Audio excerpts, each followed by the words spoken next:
I know this is a weird time to hear from us right before an episode, but Josh and I thought we'd take a minute just to kind of explain why this episode may sound a little bit different than usual. Chris, you were on a far-off desert island, is that right? That's what it kind of sounds like, and after looking back, it appears that there were some issues with my main feed coming through the board. Thankfully, we got really lucky, and my microphone on my camera picked up a secondary feed that we were able to rescue and use for the episode. But if you're wondering why I sound a little bit tinny and far away from the mic and not that usual crisp sound that you're used to, that would be why. I sound perfectly normal and just as great as ever. Josh, honestly, you sound better than ever because compared to the way I sound in the episode, I mean, it just makes you sound like a radio professional. As it should. Okay, well, guys, we hope you enjoy the episode. We apologize for this little issue, but we promise we're right back to normal next week. Hey, guys. This week, we were talking about our trip to Vegas, Golden Gate closing its table games, and more. So stick around.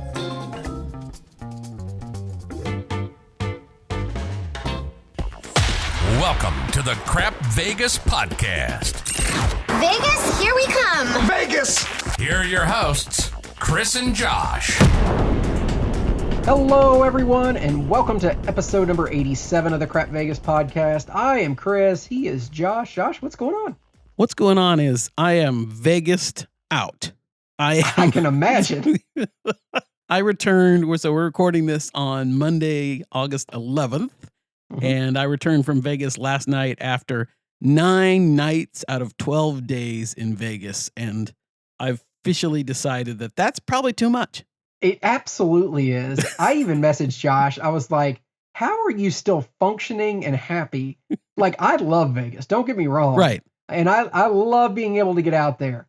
But 9 nights out of 12, that's insanity. It's too much. That's too much Vegas. I don't care if you're switching properties. I don't care what you're doing. At that point, I need to get back home. Like, who has a job where you can just disappear for 2 straight weeks in a row and not actually work? And in all fairness, I disappeared Wednesday through Friday of one week and then Wednesday through Friday of the other week. So it wasn't completely gone. I did 2 days of each of the 2 weeks. Okay. I don't know if that makes it any better at all, but yeah, I don't know either. That you have the capability of doing that and staying employed and married. Well, fingers crossed on both. Yeah. The jury is still out. Right. Learn more on episode 88 of the Crap Vegas podcast. That's right. Okay, how about you? Josh? Everything's good. Yeah, just been super busy. I don't know if we've talked about it on this show or not, but I'm in the process of starting a second business because I wasn't busy enough. So I decided, why not make my life a little bit worse starting a second business? It's a retail business, which is completely different than what I do in my normal day job. It's going better than I would have thought, but it's remarkably stressful and time-consuming at the same time. So, yeah, just trying to keep my head above water right now, and maybe eventually I'll get out to Vegas. Again. Right. Right. Yeah, completely. I was definitely there. You were definitely there. Okay, Josh, before we get to all that insanity, let's tell people how to get a hold of us. You can send us an email. That's podcast@crapvegas.com. You can join us over on our Facebook page. It's crapvegas.com/Facebook. And of note, Josh, I actually posted something on there in the past 2 weeks for the first time in about 6 months. Lies. Pack of lies. What did you post? Honestly, I don't remember. It clearly wasn't that important. But I did get on there, so I was really proud of myself. Speaking of, as we talk about the first part of our trip, I posted some pictures of some highlights on the Facebook group. So if you want to see a few pictures that go along with what we're talking about, of course, I posted those like a week ago. We're talking about it now, so who knows if I'll remember the stories correctly. But if I remember correctly, I was probably taking all those photos, so that's probably why you don't see me in them. That's exactly right. Okay, fair enough. You can reach us over on Twitter. X. He's at Vegas Duffy. I'm at Small Whale 13, or the show page is at Crap Vegas. Or we would absolutely love and be thrilled to have you over on Patreon with us. That is patreon.com/crapvegas.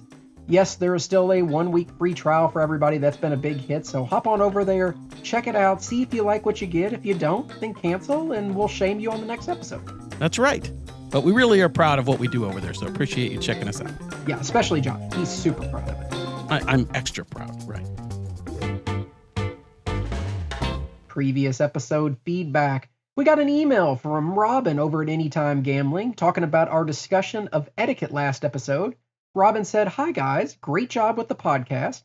I think one thing concerning casino etiquette is never assume anyone in the casino is there to stop what they are doing to teach you something. Most players would prefer not to be interrupted, and something on the other end, unsolicited advice is just as annoying." Yes, Robin, that's a very good point. I have mixed reactions to should you ask somebody, how to play games or ask how the table is or things like that. But I think be careful about that. Yeah, I struggle with it, Josh. You know me, because when people ask me for help, I'm full bore. I'm going to help them out and do Right. everything I can. But every time I go down that path to try to help a new craps player understand what they're doing with their bets, I inevitably make a mistake on my own bets. Like I miss a press play because I'm not paying attention to the dealer. I forget to put odds out. Right. Just stupid things like that. Oh, because yeah. I'm so Yeah. focused on his bet and Right. making sure he's doing it correctly, I miss something on my own end. So it's hard because I do want to help, but if it becomes too much and it starts to affect my play, well, I might have to slow down a little bit. It reminds me of two things, Chris. First of all, along those kind of same lines, when you have a chatty pit boss or box person and they Yep. come over and you're in the middle of shooting and it's a fairly decent roll and the box just wants to chat with you, especially if they've come over to have you sign their marker or something. It's like, leave me alone so I can focus on, I don't miss my odds like you said or Yeah, whatever. Man, I'm busy right now. It happens to me all the time, Josh, with a dealer is leaving the table to go on break. Right. And so this is like their one chance they can walk behind me and Right. say something or poke me or whatever it is. And that's great because I love everybody. But if it causes me to get distracted from the game that I have, potentially thousands Right. of dollars on, that's no good either. The other thing I was thinking, so this is part of the second part of my trip, but the story kind of aligns with what Robin mentioned. At Rio, I played a craps session, Chris, and the reason I did it was with someone who wanted to learn how to play craps. He already knew a little bit, like he'd seen YouTube or whatever. And so, here I am teaching him and talking to him about come bets and blah, blah, blah, and odds and the usual things we teach brand new players. And I didn't know this person very well. I couldn't get a read on if he was enjoying the game, if he was liking what I was telling him. And I was thinking, well, this isn't really any fun. Like, Yeah. if I can't tell if you're enjoying my teaching and if it's, if you're getting it or anything like Then that. why am I doing yeah. this? Yeah, completely understand. We got an email from Ed regarding our discussion of what makes Vegas different. He starts, Josh, "Hey guys, on your last episode, you asked what is different about Vegas compared to a local casino. For me, it is the elevated level of experience.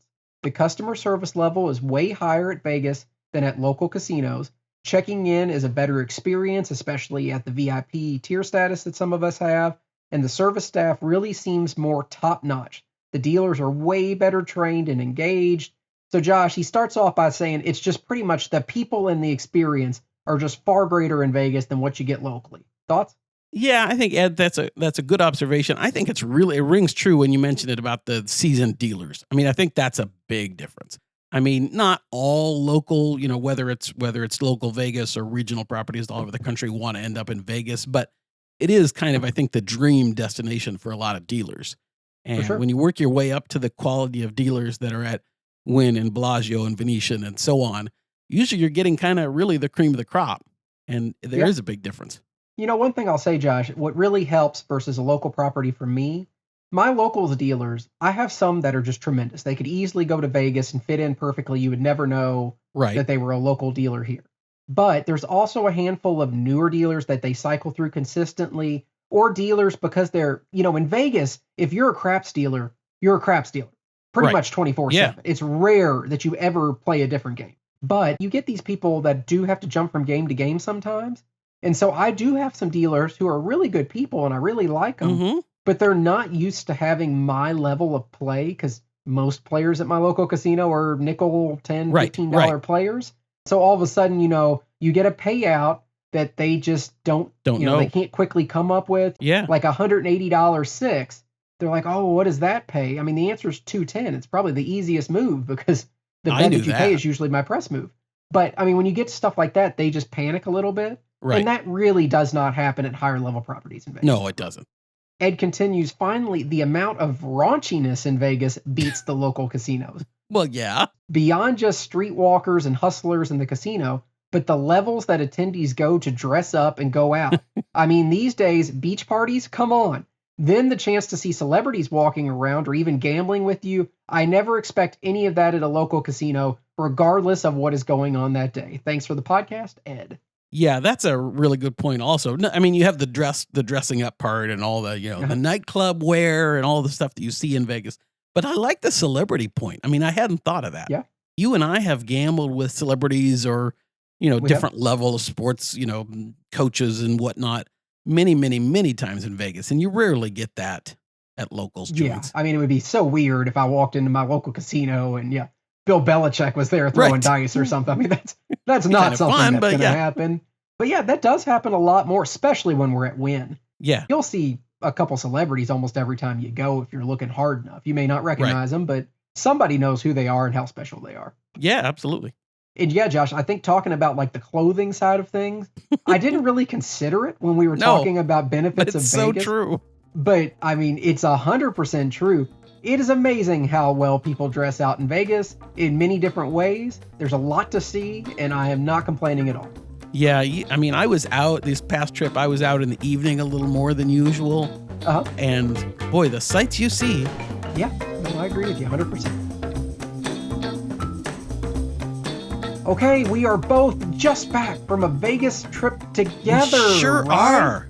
Chris and I had Venetian. The best time. Oh, it was so amazing. I'll tell you what, Josh, it went so remarkably well.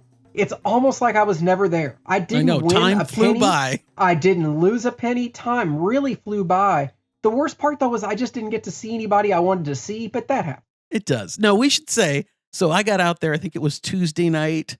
Yes. And Chris was supposed to arrive on Friday morning.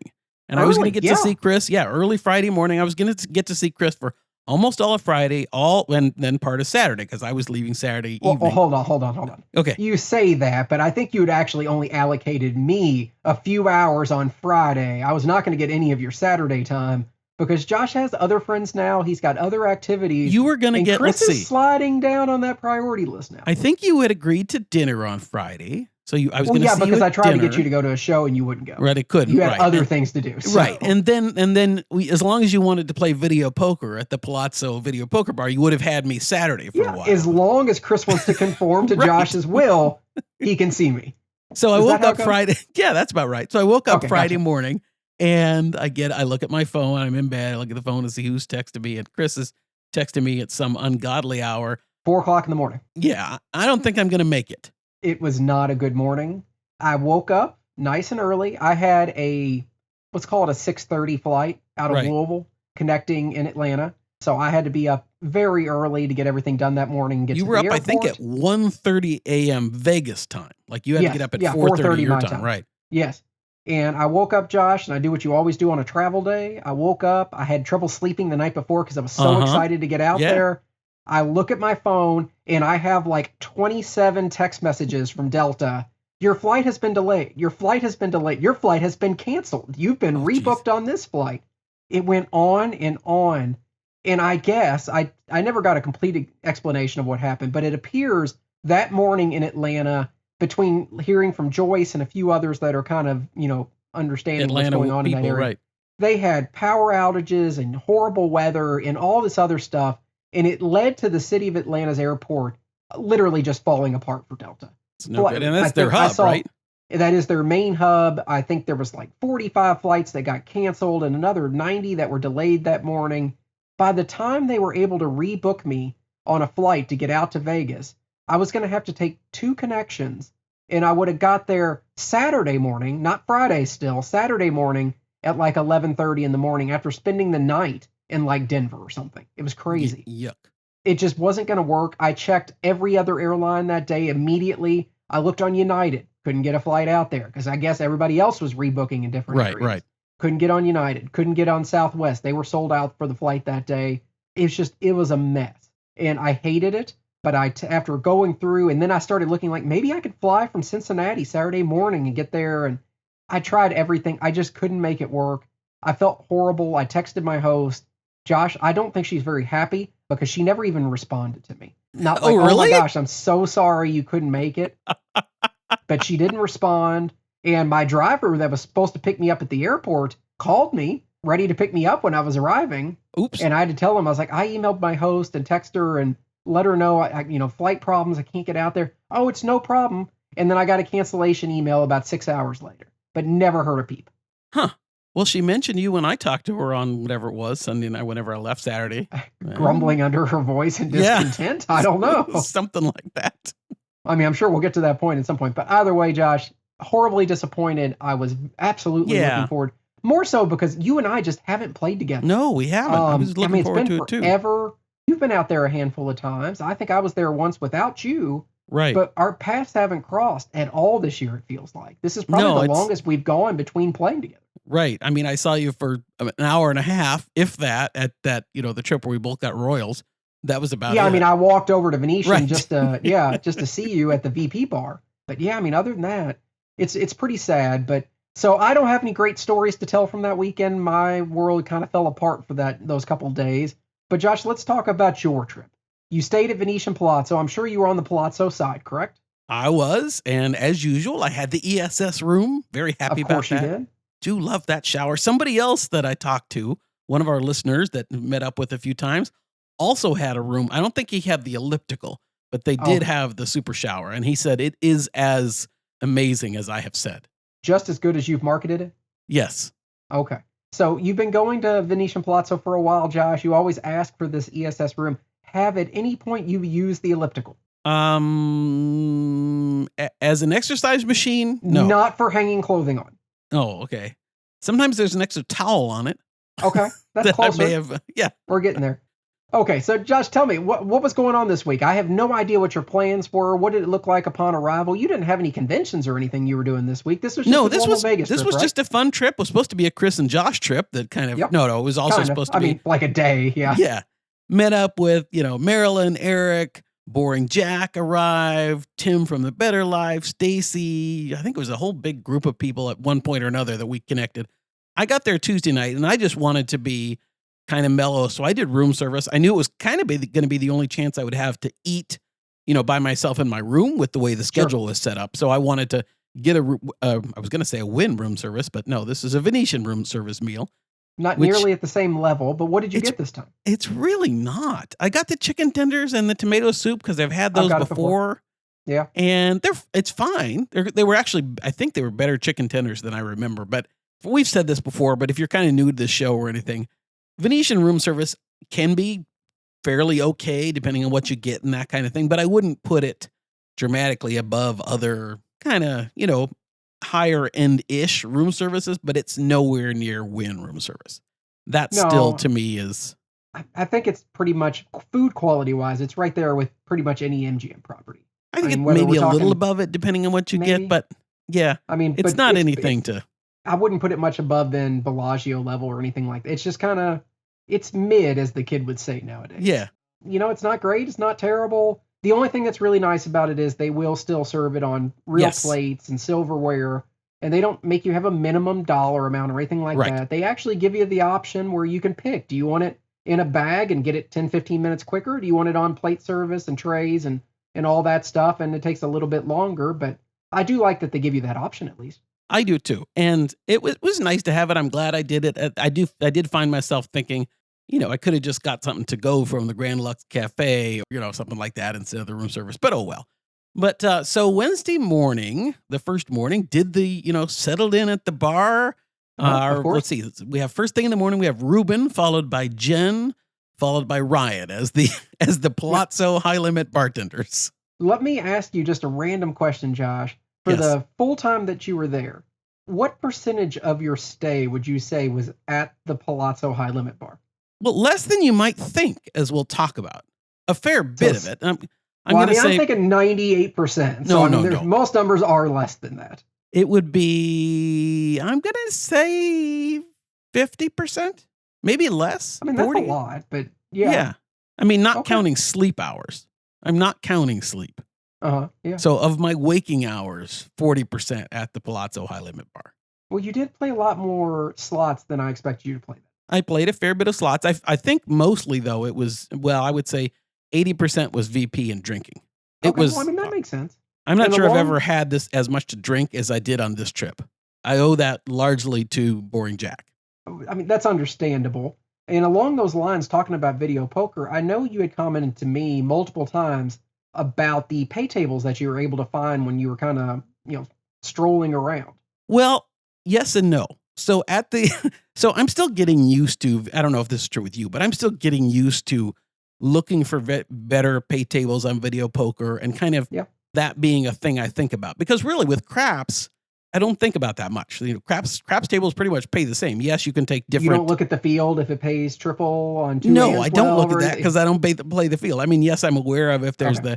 if you get the original all tall small odds or things Sure. like that. But on a craps table, your regular bets, your place bets, your pass line bets, are mostly the same in Vegas. Yes, Yep. you can do 3, 4, 5 times odds, etc. But the game is pretty much the same. Whereas video poker, you can get, if we're playing double Ultimate X, you can get 9-5, you can get 8-5, you can get 7-5, you can get Yeah, various, you can. and it makes a difference. So the video poker bar, the high limit video poker bar at a $1 3-line Ultimate X is 8-5, which is decent. Which is decent, but not great. No, it's not. I think it's about a 97% return to player, 97.5, whatever it is. But so I got really excited, Chris, because I'm walking around Venetian, and I think it was in the high limit room. I found a game that was Ultimate X, and you get different. If you play just regular double, you can find better pay tables often. But for Ultimate X, it's harder at $1. I think I can find 9. If I go up to $2 at the high limit bar, you can get 9-5. But that's an expensive game. But Yes. if I'm just looking for $1, here I was, Chris. I'm in the Palazzo high limit room. I found 9-6. Wow. Double. That's I'm as good as so you're gonna do, I excited. think. It's as good as you can do. I hit like 4 10s at a 10x at one point or something like that. Got this great payday. I sent a screenshot to Boring Jack, and he replies, "That's not double."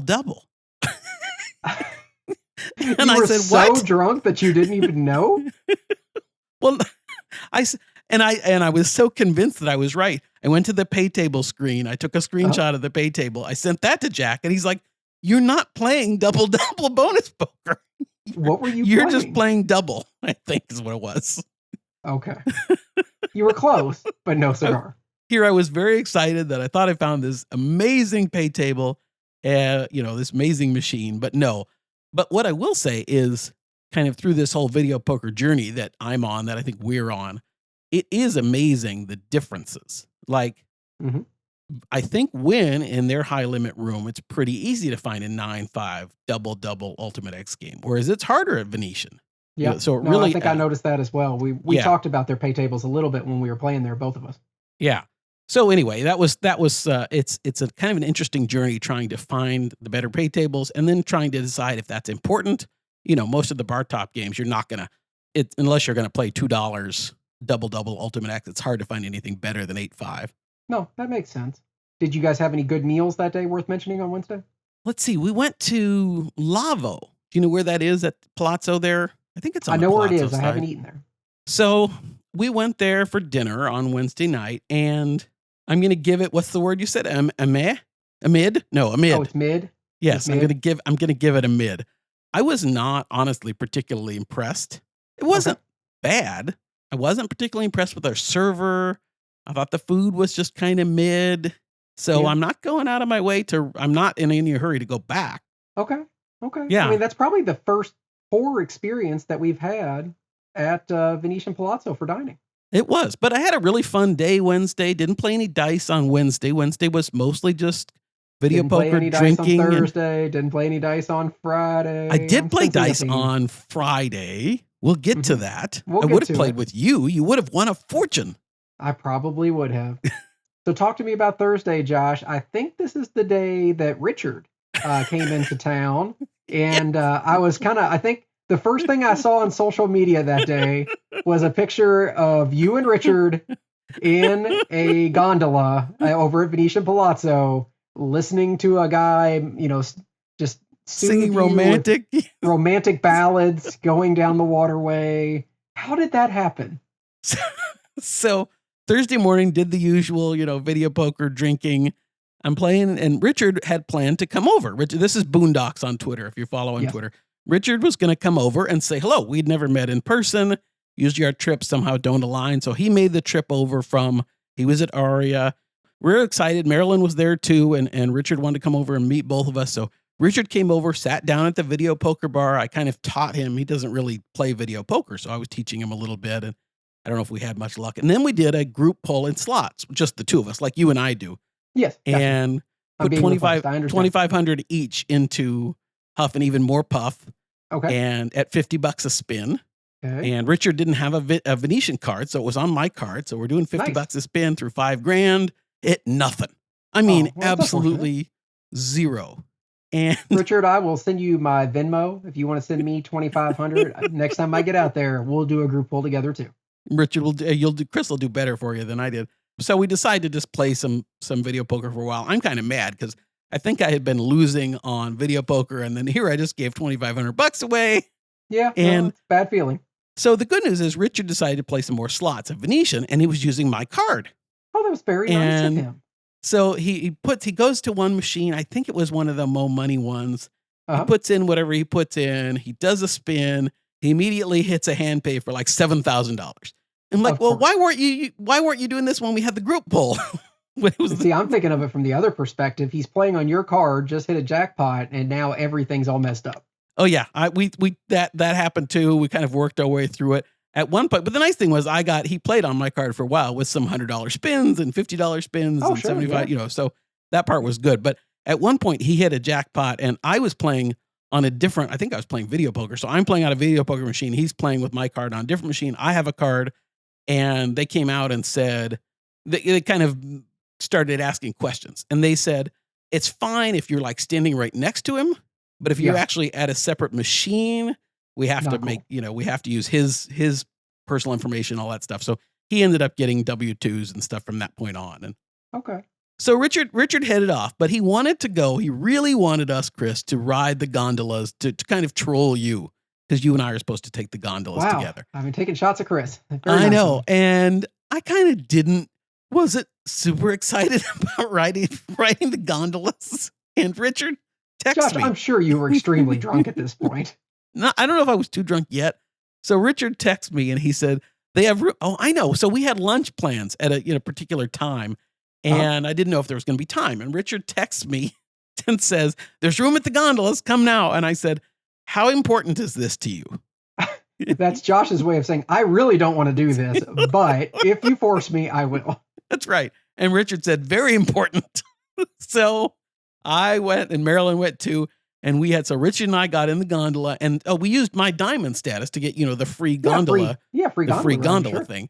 And so you have room for 4, but there were just the 2 of us. So Richard and I had the gondola to ourselves with our gondolier, and Marilyn ran alongside in the on the up top of the canal taking pictures and video of us. Yeah, I saw. Yeah. So great. We had the paparazzi. I bet you a lot of people were sitting around there like, who are these guys? Why are they? What so is important? going on? What is going? And Richard asked the gondolier to sing romantic songs. Of course he did. Yeah, you got to lean into it at that point, Josh. I mean, come on. It was hilarious. It was a lot of fun. It was hilarious. And I had a great time with Richard. He was really a terrific guy and lots of fun. So then we said goodbye to Richard. He had to go back and meet his wife and do stuff at Aria. And then we went to lunch, Chris, at Delmonico.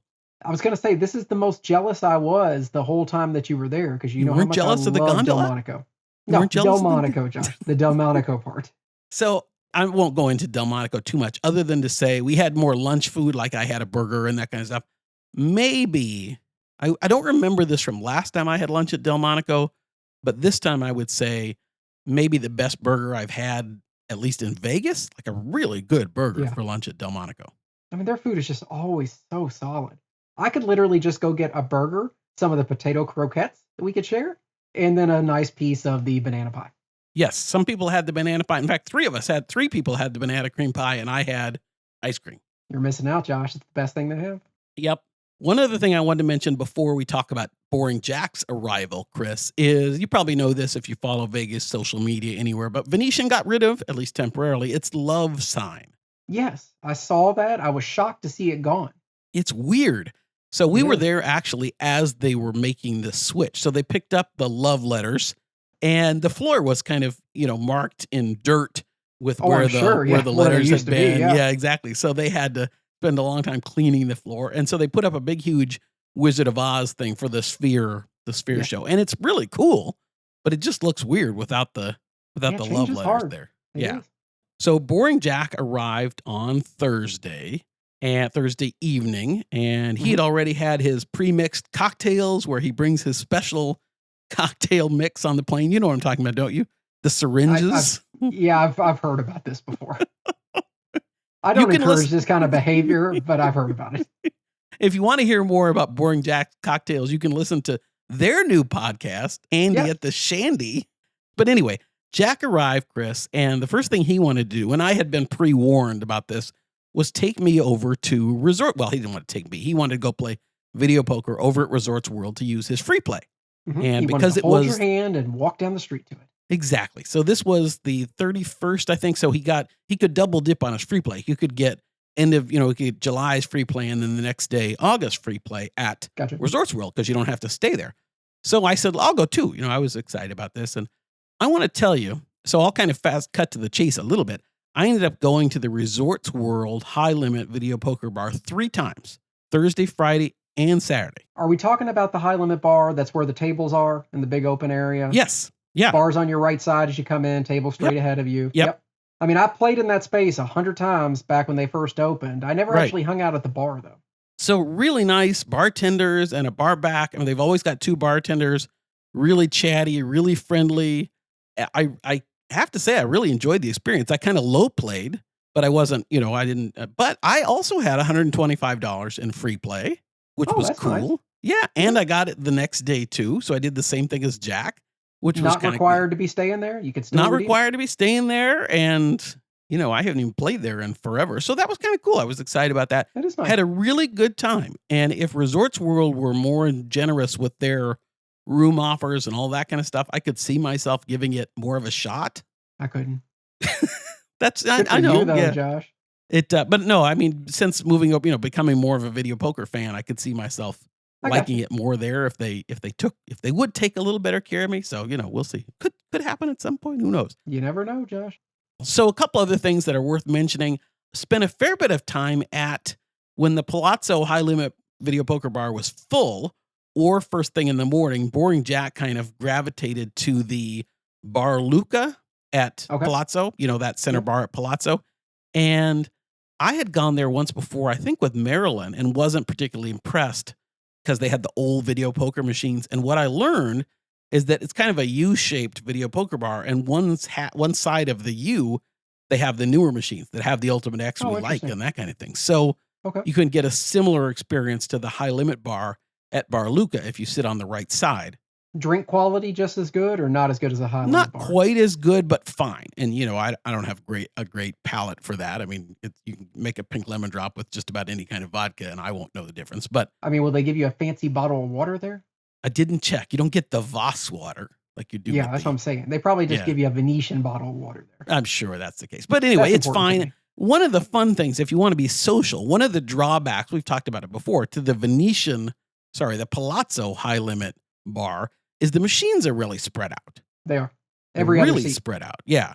And whereas at the Bar Luca bar, they're close, like usual, they're close together. So if you're kind of being social and you really want to watch the person next to you's machine and all that stuff, Bar Luca is actually a good choice. Gotcha. Cool. So yeah, that was fun. The other thing, Chris, on I guess it was Friday morning, Jack decided he wanted to walk from Palazzo to Mandalay Bay, up to Fontainebleau, and then back to Palazzo to get some exercise. In August. In August, where it was, I mean, this was morning, but 95 already, something like that. And Josh, Huh. being the trooper, said, I want to go Idiot. too. I'm going to, exactly. I want to get my steps in. I'm going to go do this with Boring Jack. And we get out there, and Jack, let me tell you, Chris, you've probably never done this before, but Boring Jack is a fast walker. I thought I usually was a fast walker too for being fairly short. I but- thought I was a pretty quick walker, but I mean, Marilyn can vouch for this too. Boring Jack is a fast walker. Oh, good to know. And so we go out and we're going, and I'm like trying to keep up with him. And I'm I'm doing things to like slow us down, like look at this building, or Let me tie my shoe that doesn't have That's right. laces. please light, turn red here. And so we get to, and this is from Palazzo, we're going down the east side of the strip, and we get to like Horseshoe, I think, Chris. And I'm like, I think I might stop here. This seems like that's a good amount of distance. You've tried. And Jack said, no, you have to make it to Mandalay Bay. So I'm like,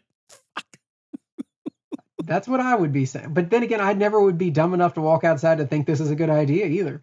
So we get to Mandalay Bay. I said, that's it. I'm out. I'm tapping out. I got to go back to the hotel and take a shower in the super shower you after weigh this. 15 pounds more from all the sweat that is somehow congealed upon you at this point. It was, we won't even talk about where the sweat was. It was everywhere. No, please don't. Yeah, that sounds absolutely horrible. But Josh, you really are a follower. Just whatever anybody tells you, you will do. I'm game for these things, right? Ride a gondola, walk the whole flipping strip, right? Go to Resorts World High Limit Bar. I'm game for all this stuff. So why not? So Jack walked. He does make it all the way to Fontainebleau and then back. I think he did like 14 miles or something. He said some amazing, maybe there is only one place miles. that I can think of in Vegas that I would walk that's really far away if I absolutely had to, and that would be Lovett Frozen Custard. You would walk to Lovett over by the Strat? Wow. If I have to walk a super long distance, that's the only place I'm walking, because if I'm going to make that kind of walk, I want dessert. You want to pay off. Yes, I get it. So the other thing I wanted to mention in between all the trips over to Resorts World, on Saturday morning, so this is the day I left, I finally convinced Jack to play some dice with me. He had been resisting. I know. I had tried. He never wanted to stop playing video poker. So he and his friend Brian tagged along. Actually, Brian got there a little late. So it was Jack, me, and Marilyn. So I'd been playing video poker and stuff with Marilyn, got Jack to play some crap. So we head over to the dice table, and I stuck to my limits. I played 270 across or 260, depending on what the point was. I was good. And Jack bought in. Marilyn was just watching. And the first thing I do is Jack is doing the 3-point Molly. So he gets his 2 come bets up, and then I 7'd out. That's smart. That's the good way to be. Yeah. And so Jack took his turn, and he just 0.7'd out right away. So I lost everything I showed you. That's right. Yeah. So the dice come back around to me. I did another 0.7. This was like, I think, by the way, it was a $15 table on whatever this was, Saturday morning at Venetian. It quickly went up to 25, but we were in at 15. That's and we're like, Marilyn, you have to shoot. She wasn't playing, but we're like, Marilyn, you really need to shoot because this is just not going well. It's not going well. Yeah. Yeah. Marilyn had a nice roll, got us kind of back. I'm feeling good again. And then Jack rolls. And Jack rolled, I don't know how many, total number of rolls. He didn't hit the all tall small, but what he did do was he rolled at least 7 4s. Ooh, that's always the best. I don't care about the all tall small if you can hit 6, 7, or more 4s and 10s. And I was thinking, if I had only started at the levels that you and I oftentimes play at, if I'd started at black chip on the 10, where I would have been. But I went, and I can't remember if he rolled 8 7s or not, because he might have rolled 8. I might have taken, just same bet on the first one. But assuming I didn't, I went 50 to 100, 100 to 200, 200 to 300. Then I went to 5. Then I went to 8. Then I went to 1,000. He hit it 1,000. I went to 15. He didn't hit it at 15. But what a jerk! I know. He let you get all the way up there and then didn't pay it off again. This was right about the end of the trip, and that was a $7,000 swing. I bought in for 2,000, cashed out over 9, like 9.5 on that roll. So that was right at the end of the trip. I was really, really, really happy because I had gone into TTO range. Of course, yeah. Yes. So then we went over to one last session at the Resorts World because I still had a couple hours before I had to leave for my flight. Jack wanted to go back over to Resorts World, so off we go. We're sitting there, and I'm enjoying the Resorts World experience so much. I'm talking to the bartenders. I said, I'm going to be in town next week, and I love your drinks, and I've got a rental car. And Jack's like, you might not want to drive. And I was like, oh, I didn't think of that. Anyway. Well, you had a good thought, Josh. Yeah. So I had texted our host saying, I'm going to need a hug after this trip. And she said, you can certainly have one. This was actually the night before, I think. And she'd said, when are you leaving? Let's grab a drink before you leave. And so she bought me a couple drinks before I left, said, thanks so much for coming. That was where she mentioned that she was really sorry that you couldn't come. Yeah. I mean, I think, Josh, she doesn't need me anymore because with your new play style and level, you are 10 times more valuable to her than I will ever be. Yes, I think that's probably true. One last thing I forgot to mention. We had dinner on, I think it was Friday night when you were supposed to be there at Yes. Yardbird. Uh-huh. And I really like Yardbird. It's kind of Really good. my go-to now for kind of semi-upscale-ish casual. Did you get their chicken and waffles yet? I have had their chicken waffles. I didn't. I had their Nashville hot chicken, which wasn't particularly, don't be afraid of the Nashville hot chicken thing. It's not very spicy. Really good meal, and probably, Chris, the best service that I've ever had in Vegas. That's awesome. Like our server, whose name I think was Dominic, was amazing. Like everything you could want in a server, he gave us. Like he anticipated every need. He anticipated exactly what you might want to drink and, all that kind of stuff. And I wasn't facing him, so I pretty much never saw him, but apparently he was really hot too. Oh, well, that's good. I mean, that's important to me.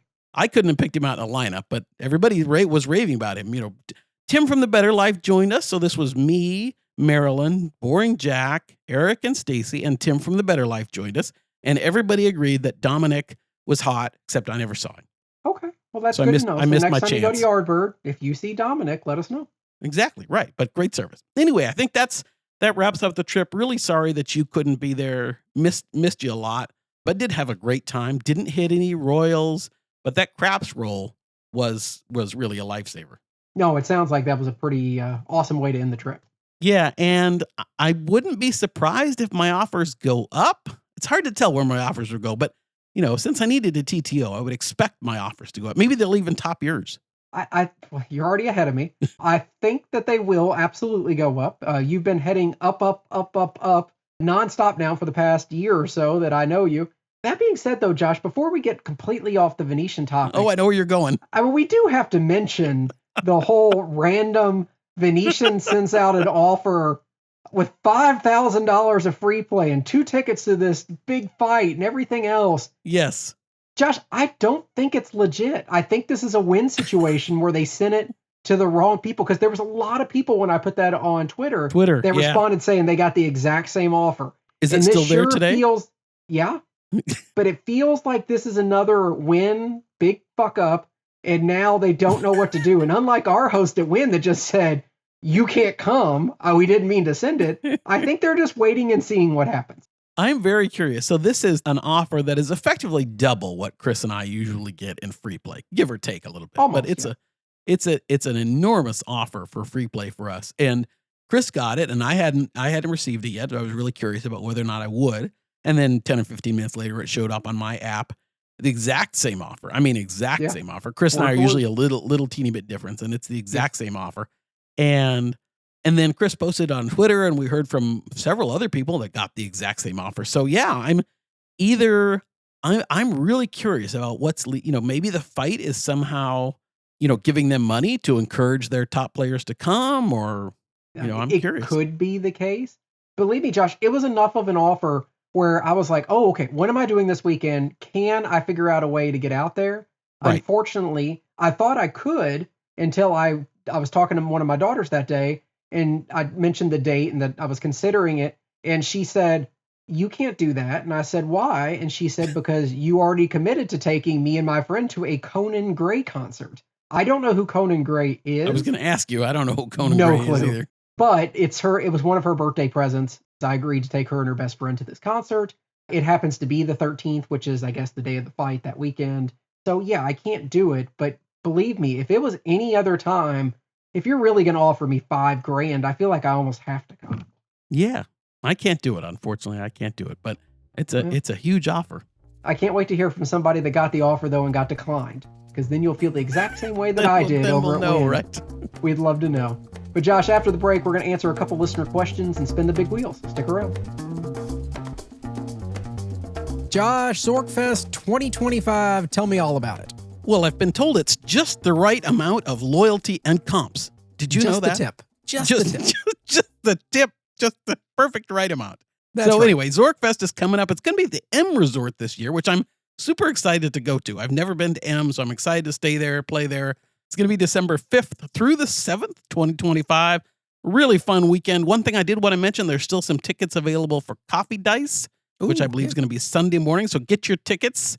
It's going to be a lot of fun. Coffee Dice is always one of the big hits of the event. We had 2 tables last year, so go ahead and get those tickets. And then we're going to have a Friday night reserve craps table for our patrons too. So, and those tickets I think will go on. They're not going to be on sale, but they're just be available, I think, August 1st-ish or so. But get tickets for Coffee Dice because that is filling up. Really excited for Zorkfest. Hope to see everybody there. We'll have some surprise guests. Who knows who might show up? Ooh, so if you want to get on over there, get signed up, get your tickets and all that good stuff taken care of, head on over to zorkfest.com. That's ZORKFEST.com. Josh, videopoker.com is now an official sponsor of the Crap Vegas podcast. For those that aren't familiar, videopoker.com is the ultimate destination for video poker players. With paid memberships, you get exclusive training tools, real-time feedback on the plays that you're making, the most popular game variations out there. Whether you're trying to fine-tune your strategy or just take your game to the next level, videopoker.com has you covered. You've heard Chris and I talk about it before this even came about.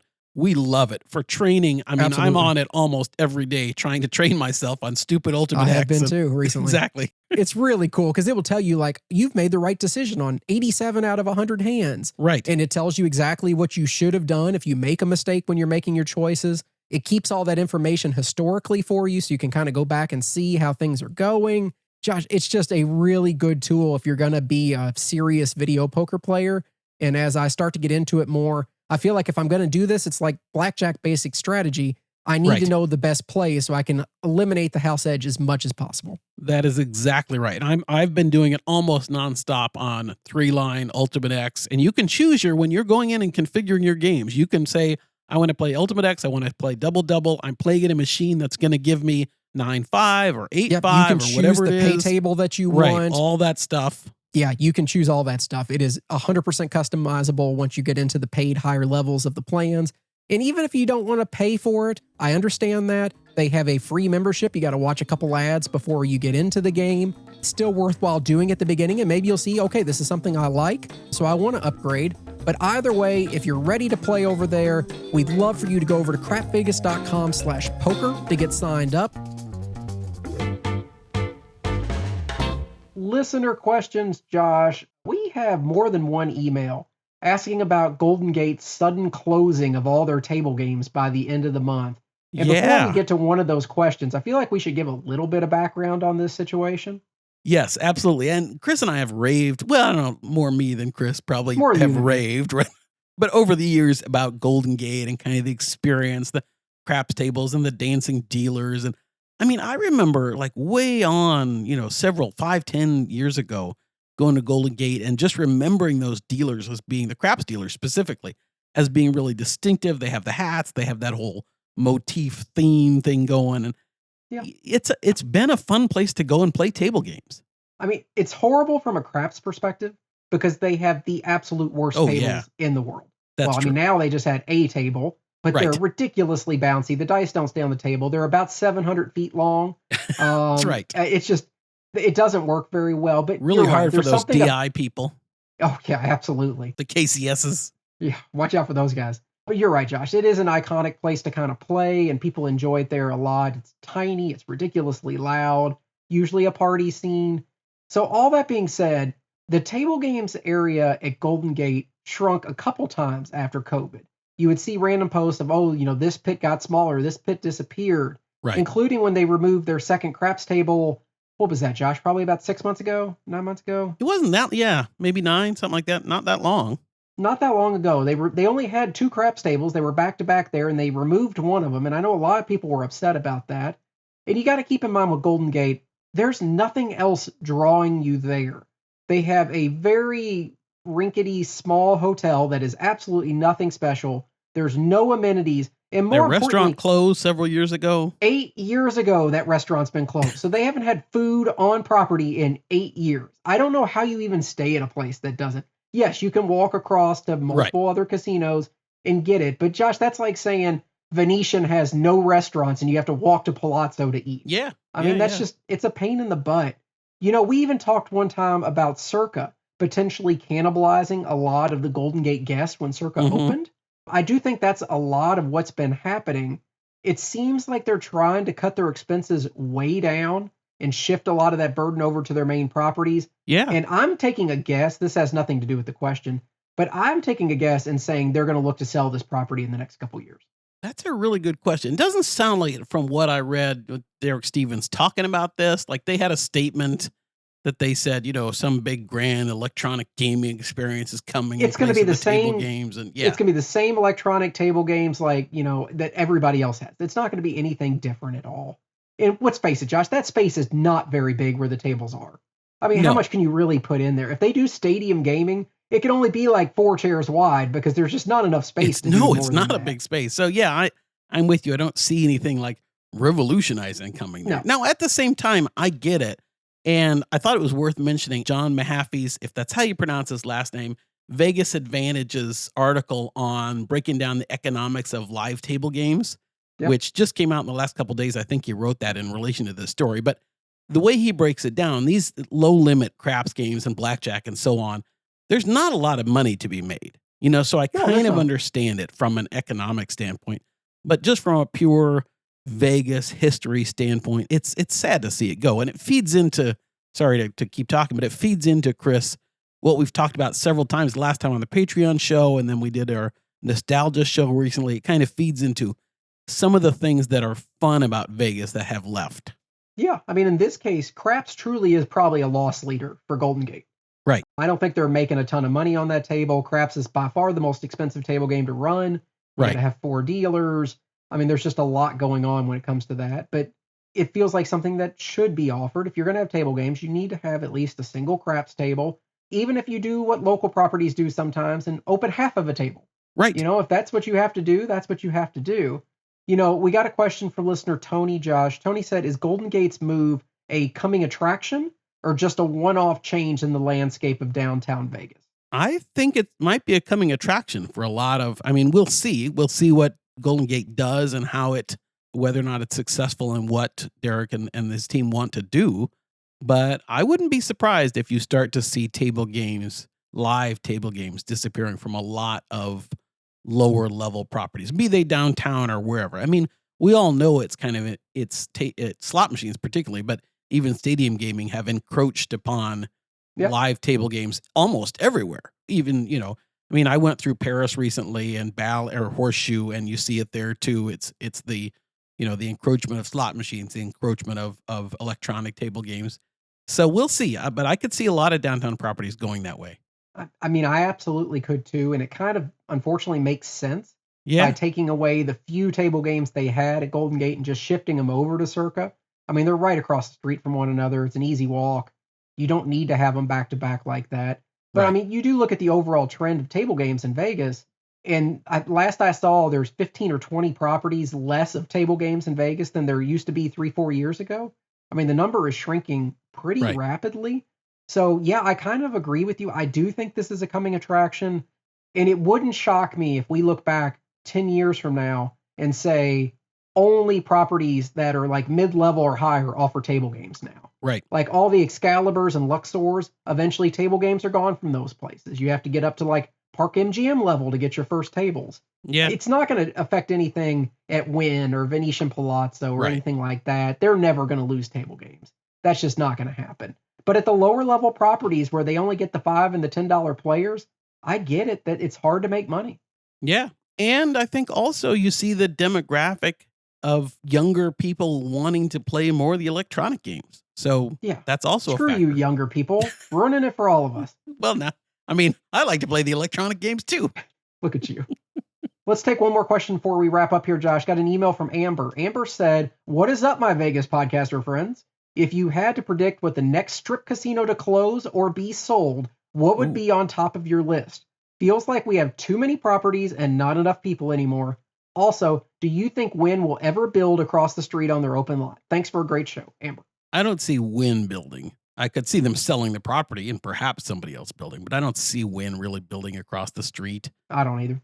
As far as properties to close, I have no idea actually how deep, or not necessarily close, but maybe be sold. But I can't help thinking that Fontainebleau will be sold at some point in the not too distant future, but I don't know how deep their pockets are. Yeah, I think you're right. If I had to peg one, Fontainebleau is going to be number one with a bullet. I mean, it is by far the absolute most obvious. It's a beautiful property. They did good work on it, but who the hell wants to go that far north on a strip? They have nothing to drag you up there. There's not been the best experiences from people when they've been up there for what I've seen. And you better wow people if you're going to get them to come back. I would have said Resorts World, but Genting is backing them. Yeah. And when you got Genting in your pocket, you can stay open as long as you want to. Other than that, Josh, I can't see anything else really in the strip.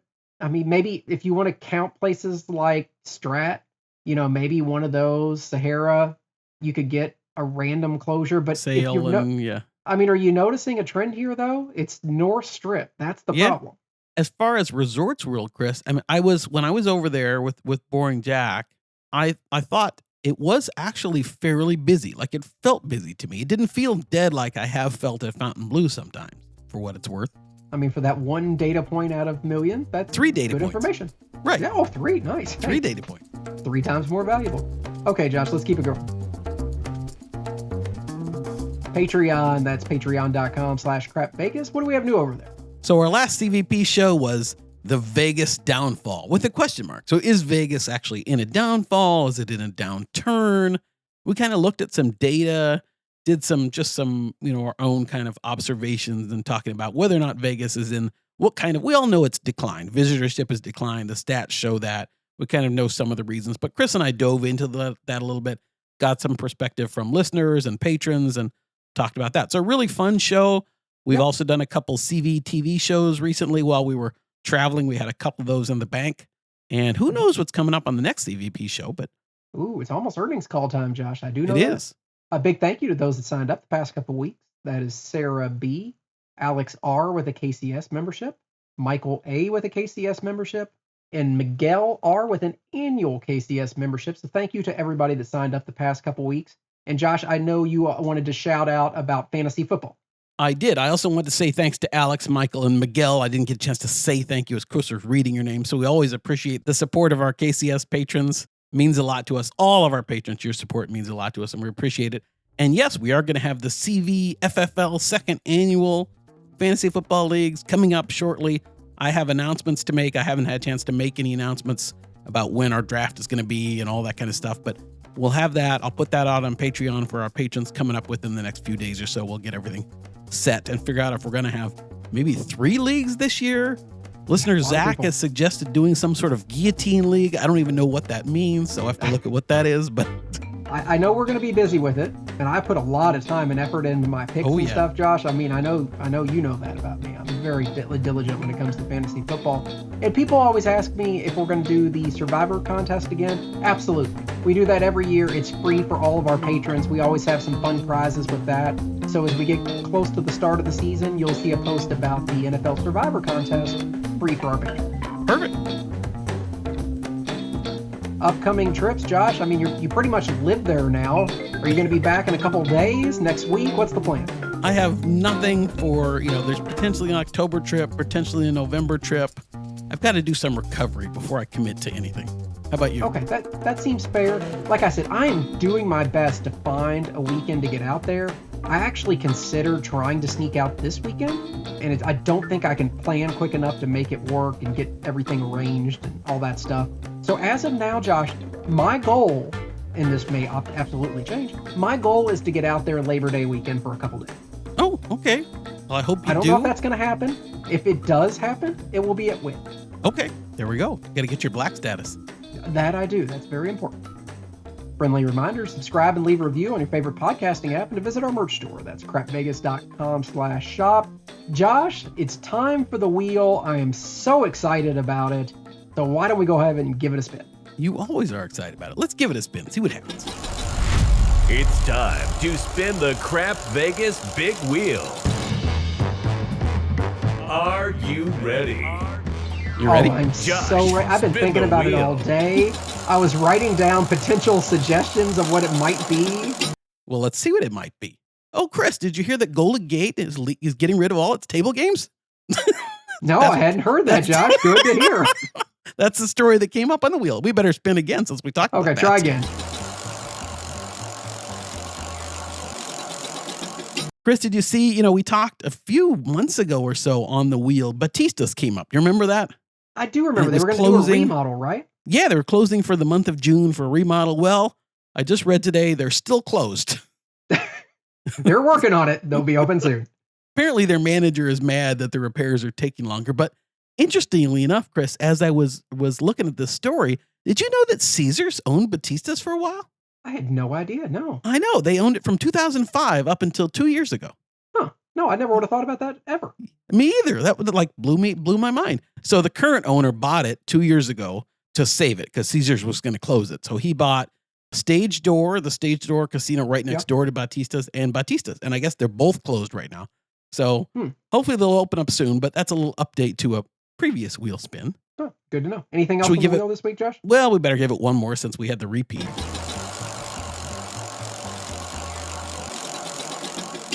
Oh, this should be a quick one, Chris. Did you see the announcement that Hooters at Oyo has closed? Oh, no. I know. Golly. I mean, that's a Kind of place the that I try to get only to reason- every trip. Well, I was going to say it's kind of the only reason I can think of to go to Oyo. No offense, Pretty Oyo. much. But yeah. There goes that It- sponsorship. Yes. Darn it. Oyo is going to give us $10 in free play. I feel like we have like one of those hit lists with all the property and you just put a line right through it. Oyo's out. Yep. It's out. Anyway, no more Hooters. That's the It's thing. part of a reimagining of the property, they've said, or something like that. That is a very sad day, Josh. Quick wheel spins today. Okay. Hey, Josh, before we wrap up, I do know that we want to take a moment to remember our friend Mark from over at the 360 Vegas podcast. Yeah. Mark was a true voice in the Vegas community. He was passionate. He was thoughtful, always ready to share his love for this city with anybody that would listen. He recently lost a long and courageous battle with mental health, and his passing leaves a hole that I know none of us can fill. And mental health struggles are often silent and visible, but they are extremely real. I have suffered through depression myself in my history. I have a family member that's bipolar. I know what it's like to go through these things. If you or someone you love is hurting, please know that you are not alone. Help is out there, and you are far more than you'll ever know. In the U.S., you can always call or text 988 for free confidential support 24/7. And let's honor Mark by carrying forward the kindness, the curiosity, and the connection that he brought to our community. Yeah, and I just wanted to add my thoughts to Karen, the whole 360 Vegas community, fans and friends, and it's such a loss to us all, to the Vegas community. It's just really hard. If you want to support Mark, we'd encourage everybody to go over to their website at 360vegaspodcast.com. You can see the charities that you could donate to in Mark's name. There's some information on Celebration of Life services. And a really fun thing that the 360 community is doing is the Twit Pick for Mark hashtag on Twitter. Post a picture, a Vegas related picture, and tag it Twit Pick for Mark. And that's something special. Karen and everyone over there at 360 Vegas are looking at those, and I think that means a lot. So just our thoughts are with everybody. It's a huge loss for the Vegas podcasting community, and 360 Vegas has been around for a long time, and it's a big loss. Absolutely. So, Josh, with that note, we're going to wrap up for the week. We appreciate all of you guys listening, and we'll talk to you soon. Thanks, everybody. Bye-bye. Vegas, here we come. Thanks for listening to the Crap Vegas podcast. Have you ever been to Vegas? Check out all our recent news and our Vegas trip calendar by visiting crapvegas.com. See you in Vegas.